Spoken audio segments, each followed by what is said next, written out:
Interesting खबर निकल कर आ रही है वर्चुअल करेंसी से जुड़ी हुई। दरअसल बिटकॉइंस या फिर आप जिसे वर्चुअल करेंसी कहते हैं, इसे अब सरकार रेगुलेट करने की तैयारी कर रही है। और डिटेल के लिए बात करते हैं हमारे ब्यूरो चीफ लक्ष्मण रॉय से। लक्ष्मण, कैसे रेगुलेट करेगी वर्चुअल करेंसी, क्योंकि ग्लोबली इसको किसी ने रेगुलेट किया नहीं है। वाकई सबसे महत्वपूर्ण सवाल यही है, क्योंकि पिछले कई महीनों से लगातार वर्चुअल करेंसी, खासतौर से बिटकॉइन का कारोबार काफ़ी तेज़ी से बढ़ रहा है। निवेशक इसमें पैसे भी लगा रहे हैं, लेकिन इसकी कोई देखरेख करने वाला नहीं है।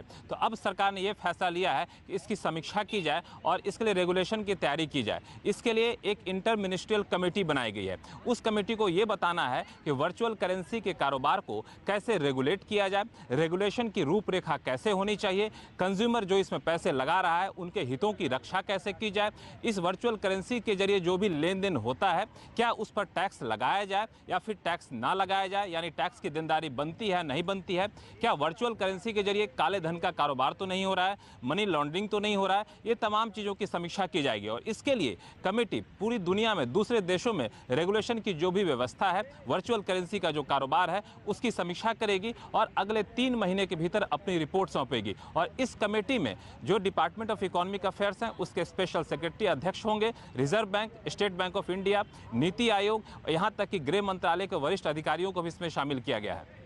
याद है 2013 में जब ये इशू उठा था, तब केसी चक्रवर्ती साहब ने कहा था कि वो बिटकॉइन को रेगुलेट नहीं करना चाह रहे हैं। लेकिन जैसे लक्ष्मण आपने कहा कि बड़े पैमाने पर ये कारोबार भारत में फैल रहा है और 5-6 कंपनियां हम खुद जानते हैं, जिसमें यूनोकॉइन है, ज़ेपे है, ढेरों कंपनियां हैं जो भारत में लॉन्च हो चुकी हैं।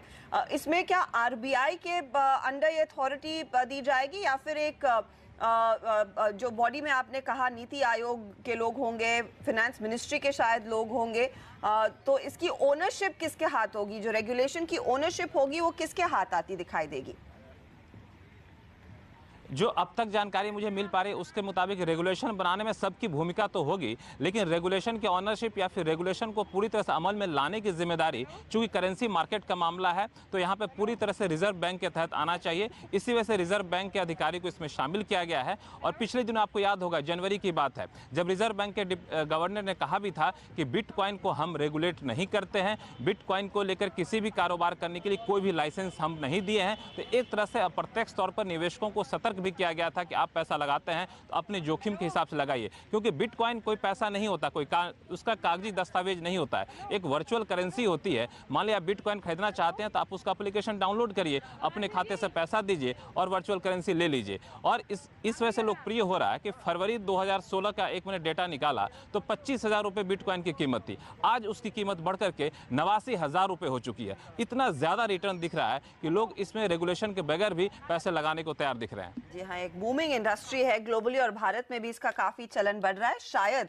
इसीलिए इसको अब रेगुलेट करने की जरूरत सरकार समझ रही है। शुक्रिया लक्ष्मण इस जानकारी के लिए। और हम आपको बता दें, सीएनबीसी आवाज की एक्सक्लूसिव खबर है कि वर्चुअल करेंसी, बिटकॉइन जैसी वर्चुअल करेंसी को अब रेगुलेट करने के बारे में सोचा जा रहा है, इस पर काम चल रहा है। लेकिन